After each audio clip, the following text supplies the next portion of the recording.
అపోస్తలుల కార్యములు 25వ అధ్యాయము. ఫేస్తు ఆ దేశాధికారమునకు వచ్చిన 3 దినములకు కైసరియా నుండి యెరూషలేమునకు వెళ్ళెను. అప్పుడు ప్రధాన యాజకులను యూదులలో ముఖ్యులను పౌలు మీద తాము తెచ్చిన ఫిర్యాదు సంగతి అతనికి తెలియజేసిరి. మరియు త్రోవలో అతనిని చంపుటకు పొంచియుండి, మీరు దయచేసి అతన్ని యెరూషలేమునకు పిలిపించుడని అతనిని గూర్చి ఫేస్తునొద్ద మనవి చేసిరి. అందుకు ఫేస్తు, పౌలు కైసరియాలో కావలిలో ఉన్నాడు, నేను శీఘ్రంగా అక్కడికి వెళ్ళబోచున్నాను గనుక మీలో సమర్థులైన వారు నాతో కూడా వచ్చి ఆ మనుష్యుని యందు తప్పిదం ఏదైనా ఉంటే అతని మీద మోపవచ్చునని ఉత్తరమిచ్చెను. అతడు వారి యొద్ద 8-10 దినములు గడిపి కైసరియాకు వెళ్ళి మరునాడు న్యాయపీఠం మీద కూర్చుండి పౌలును తీసుకుని రమ్మని ఆజ్ఞాపించెను. పౌలు వచ్చినప్పుడు యెరూషలేము నుండి వచ్చిన యూదులు అతని చుట్టూ నిలిచి భారమైన నేరములు అనేకములు మోపిరి గాని వాటిని రుజువు చేయలేకపోయిరి.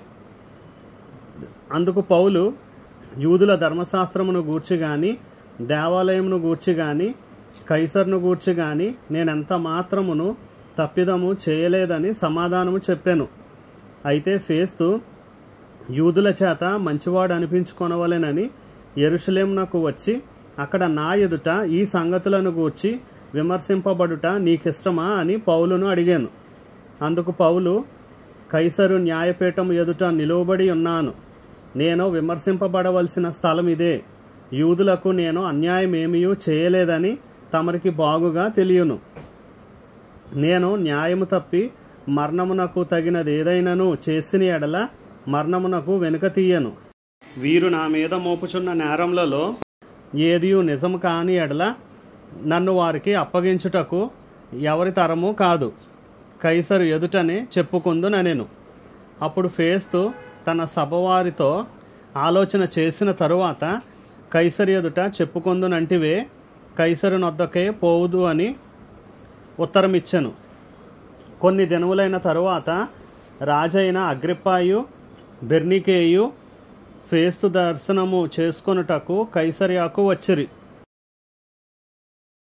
వారక్కడ అనేక దినములుండగా ఫేస్తు పౌలు సంగతి రాజుకు తెలియజెప్పాను. ఏమనగా, ఫెలిక్సు విడిచిపెట్టిపోయిన ఒక ఖైదీ ఉన్నాడు.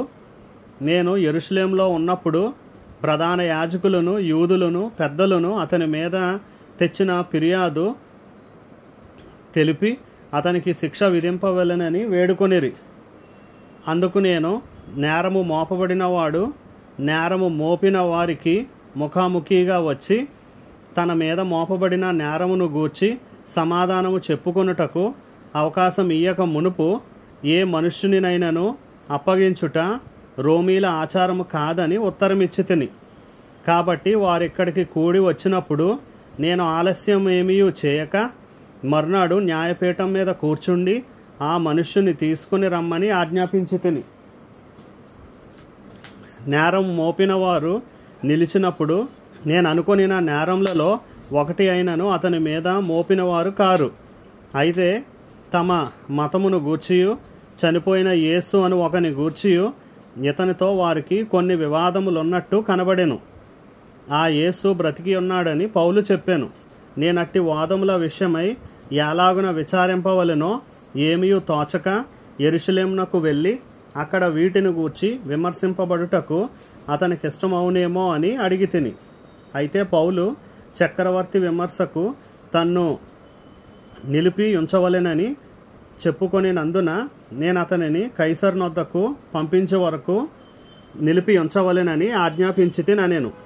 అందుకు అగ్రిప్ప, ఆ మనుష్యుడు చెప్పుకొనున్నది నేనును వినగోరుచున్నానని ఫేస్తుతో అనగా అతడు రేపు వినవచ్చునని చెప్పాను.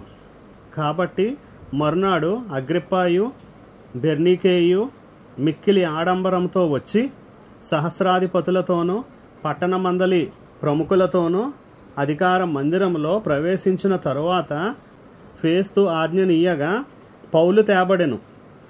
అప్పుడు ఫేస్తు, అగ్రిప్ప రాజా, ఇక్కడ మాతో ఉన్న సమస్త జనులారా, మీరు ఈ మనుష్యుని చూచుచున్నారు.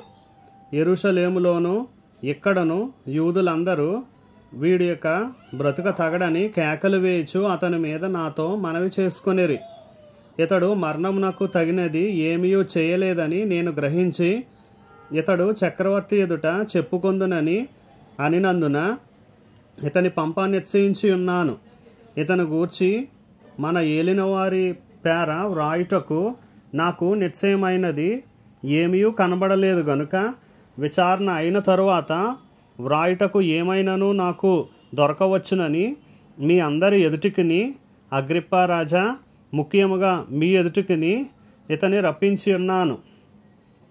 ఖైదీ మీద మోపబడిన నేరములను వివరింపకుండా అతని పంపుట యుక్తము కాదని నాకు తోచుచున్నదని చెప్పాను.